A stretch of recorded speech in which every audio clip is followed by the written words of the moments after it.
A select group of small business owners had the once-in-a-lifetime opportunity to attend a roundtable discussion with Ivanka Trump, where they talked all things business, from workforce development to tax cuts. And our next guest was one of those lucky few. Joining us now is small business owner of Cuchina Safe, Susan Castriota. Susan, great to see you again. You might remember I interviewed her 5 years ago because your dog was sniffing one area of your body and discovered that you had cancer, right?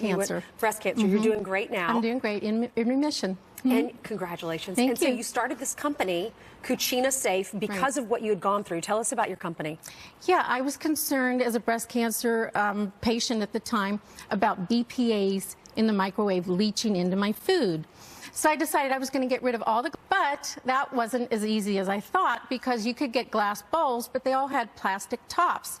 So I wanted to get rid of that. So I invented, and this is a patented product, it's a glass lid that will fit on many different size bowls, mugs, and you can steam your food for healthier eating.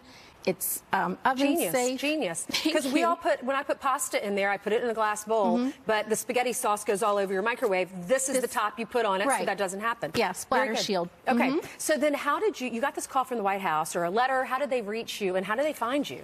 Well, it was the SBA that called me a couple of weeks ago. Small Business Administration. Right, in Washington, D.C., because about 6 months ago, I had done an SBA small roundtable with Linda McMahon in Pittsburgh, and that was with the local SBA in Pittsburgh. But Linda came in, and I guess they maybe remembered me. I'm not sure, but I'm honored that they called me. How was it yesterday? It was amazing. What did you talk about?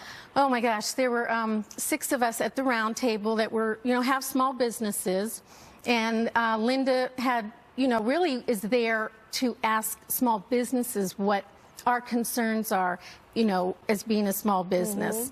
And she's so sincere in her efforts to find out, what is going around the country, at different levels and different people's businesses. And we all had something different to bring to the table because we all had different businesses. Right. I think it's refreshing that the administration wants to hear from, if they're making choices for small businesses, they need to go into middle America and find out what small business owners really care about and what they want. What are your biggest concerns? My concern as a manufacturer is I wanted this product. This is made of a borosilicate glass, which was used in Pyrex years ago. It's no longer used in Pyrex. But I wanted to make my product in the United States. Unfortunately, most of the manufacturers have closed shop. So I manufacture overseas. And my concern is I already pay, when that product comes into the United States, I pay a pretty high tariff on this glass cookware. And I was just concerned with Ivanka and Linda McMahon that I don't want to see my tariffs going up on a product that I cannot have made in the USA. Well, hopefully they'll hear your concerns, and with the tax cuts, more companies will open up here in the United States. Thank you so much for being with us. Her website is cuchinasafe.com. We have more next. Stay with us.